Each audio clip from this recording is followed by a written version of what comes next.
Hello. Today I will be featuring the Große Kurfürst, aka the German Tier 10 battleship. Now, I've been struggling a bit to find a good build to this. I tried some anti-air builds, but ultimately the problem with the anti-air builds was that, well, first of all, in order to make the Große Kurfürst anti-air somewhat even viable, you have to invest a ton of points into it. And even though there's a carrier mission going on, there's not really that many carriers in the game regardless. So if you wanted to make this ship immune to one of its greatest threats, well, you have to invest a bunch of points into something highly situational. So eventually I decided, nah, you know what, it's just not worth it. It's not worth the effort of pouring that many points into something so incredibly situational. So I just scrapped the whole anti-air build because, well, not worth it. And once this carrier mission goes down, well, the amount of carrier is going to drop even further. And most of the people playing in the carrier right now aren't even that good. They're mostly just doing it because of the incredibly awkward mission that requires you to play only carrier. So not worth it in the end. Ultimately, I did want some basic things though on it. Well, the only thing that's really purely anti-carrier, but also, well, it's actually not purely anti-carrier, I misspoke, it's also good against DDs, is direction center, which of course helps you not just against carriers, but also spotting DDs and incoming torpedoes. I'm tanking, as you can see, by the way. This build, of course, that I've built for this thing is an incredibly tanky build with the sole purpose of being able to eat as much damage as I kind of feel like without worrying.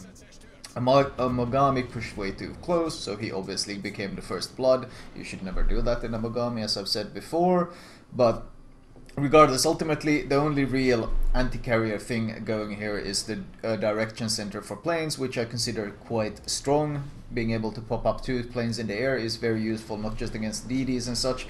When your Hydra is on cooldown, being able to have those 2 up to help you spot torpedoes or DDs or defend against carrier is quite useful.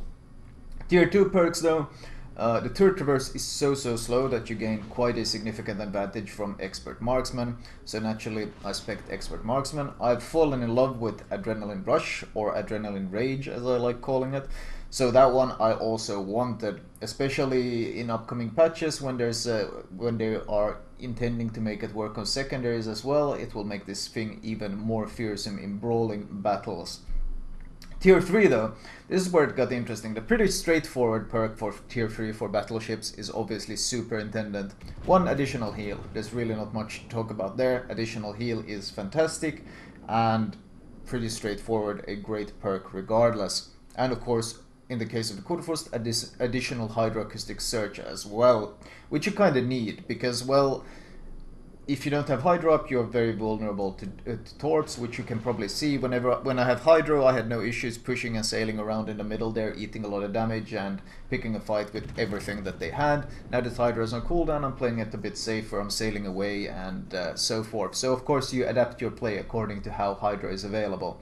Vigilance, kind of pointless because you have Hydro and you can play around the Hydro instead of trying to force yourself to be immune to torps at all times. This North Carolina is giving a lot of broadside. He's giving way too much broadside. Yeah, I need to punish this guy for this.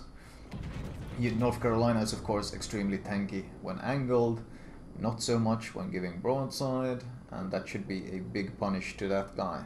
Yes, there we go. A bit over 30k damage, I'll take it. Anyway, so then we get to Tier 4. Well, first of all, stealth. I love stealth on battleships, especially on the Große Kurfürst, well, because it can be spotted from the moon. It has the shortest range of all battleships, so being able to disappear from vision like this, like I'm doing periodically, is very enjoyable because you can surprise people. You pop out of stealth with the shells already in the air, which is of course a huge threat. There's also the fact that if you don't have this, well, you can kind of get nailed by a lot of ships from long range before you can even close the distance, which is a bit frustrating. So the stealth is something that I quite enjoy on, well, all battleships, but especially the Große Kurfürst. I tried some builds without stealth, but it ended up, because you're so big, everyone can hit you. That's one of the big problems. The huge size of the ship makes it so easy to hit.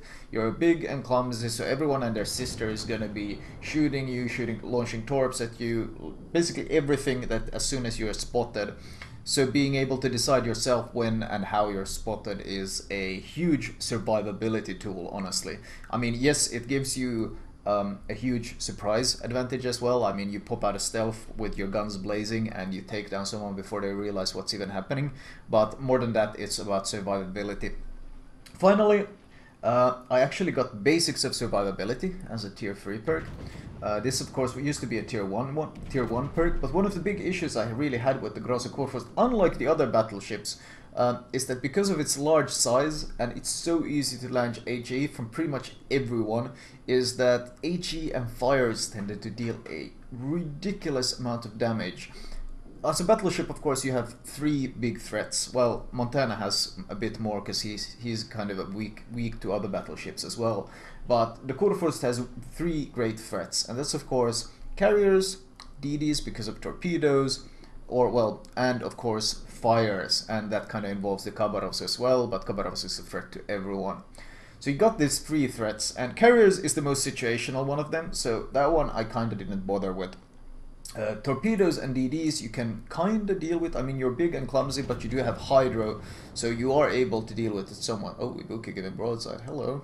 You see, I'm unspotted because of my stealth, so he has no idea that shells are coming. Oh, hello. Only now did I get spotted, so he probably didn't enjoy that too much. Anyway, and then you got the final threat, which is fires. So ultimately I decided to test the fire prevention perk. I've tested it on a bunch of ships, but I've been testing it a lot on the grosse Kurfürst, and it's actually surprisingly strong on the grosse Kurfürst, the fire prevention perk. It seems a bit ridiculous, 4 points for 10% reduction, but the most important part is, of course, that 1 less fire, because the important part here is that it reduces, usually you have 4 spots of fire on the ship. You got 1 on the bow, 1 on the stern, and 2 on the superstructure in the middle. 4 spots you can be set on fire. Shooting the same spot that is already on fire cannot cause additional fire, so you have to hit the other spots. Now the thing about fire prevention is that it makes the 2 in the middle, the 2 in the superstructure, it turns them into 1 single fire spot. So all these people spamming fires of HE on me, I've noticed they kind of tend to aim for the superstructure because it's really easy to hit, and that's where HE also deals damage. If they shoot the bow or the stern, it's kind of hard to hit and they can't really deal damage there. So, oh hello, double strike. I wrecked both the Ibuki and the Rune. So they tend to aim for the superstructure the most.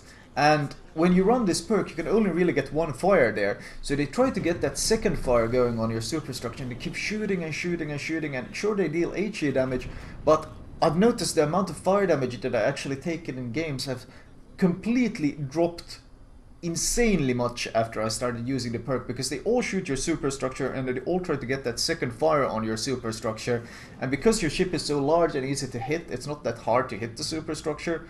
But they can never get the second fire because of the perk. Of course, it gives you the 10% reduction in getting a fire to begin with, which is okay. It's not really a big deal because of the way that 10% is calculated, but it's more the fact that it reduces those fire spots. And surprisingly, another thing I noticed is that it's also insanely strong against carriers, because of course, once again, because your ship is so large, carriers tend to drop their bombs right in the middle of your ship, which is of course on the superstructure. And so you get the usual carrier drops his torps, you get flooding, you're forced to repair, you pop your repair, then his bombers show up and he drops you. But they drop the bomb on the middle of your ship and you can only get 1 fire. So I have multiple cases where planes have like harassed me, I've been forced to use my repair, and then they drop their bombs and they've only gotten 1 fire. And sometimes they've even wrote in chat like, what the fuck, you're so lucky, like I hit you with 6 bombs and I only got 1 fire, you know, the usual stuff. But it's not really luck, it's because of the perk that's great, not just against all sorts of fire spam, but also surprisingly against carriers. So it ended up being a great counter and a great help to the tankiness of the ship. Anyway, this game ended. And well, not really that special damage wise. It was a fairly short game. I didn't get my Kraken sadly because I couldn't citadel the Minotaur that was sailing away. But still, considering how short of a game it was, getting what, 2.2 2k base XP is always pretty amusing, and damage wise only a 11 minute game and still 170k. But this build that I've been working on has been a lot of fun, and I've really been enjoying it. Like, people keep shooting me and they don't really get, I mean, even if they get a fire, it's usually that one fire on the superstructure and that's it. And this build has been insanely tanky. Hopefully I'll be able to feature some better examples of this build in action, where just a bunch of people are shooting me and I'm able to tank it all. In the past I used to be really afraid of stuff like Zaus and such, but with this build I actually quite like them, because they spend so much time shooting me and the damage they do really isn't that threatening anymore. And this is a surprisingly enjoyable build. Anyway, let's move on to the build itself. Right, starting off, modules. I use the 420mm guns first of all. It lends itself better to the stealth build, higher alpha damage, certain levels of penetration difference, but ultimately it's more about the alpha damage for me in these guns, because, well, the whole point of a stealth build is being able to open up all of a sudden. Premium repair, premium heal, especially if you can afford it, in that order, and premium hydro if you can afford it, much recommended. Upgrade wise, auxiliary armaments mod 1, mostly because I don't really lose my guns. Much like on the Yamato, I prefer keeping my secondary stuff alive. The only one I really run that on is, or don't run that on, is the Montana, because the squishy turrets. Aiming systems, main battery mod for faster reload. You shouldn't need the range mod, especially since you run the stealth mod. You should be able to get close enough. Damage control 1 and 2 for that reduction in fire and flooding. We're supposed to be tanky. And of course the stealth module, once again, to help with surprising enemies and the tankiness in general. Moving on to the captain perks, we got Direction Center, helps against both carriers and DDs. This is really our only real anti-carrier thing in this build, besides of course fire prevention. Expert Marksman and Adrenaline Rush. The artillery turret traverse is so terrible otherwise, so I highly recommend Expert Marksman on this ship. Basics of Survivability and Superintendent. Tankiness, more tankiness. Fire prevention, even more tankiness, and Concealment Expert. Now, the thing with these two, of course, the basics of survivability, it stacks with the upgrade. So it stacks with the upgrade in modules.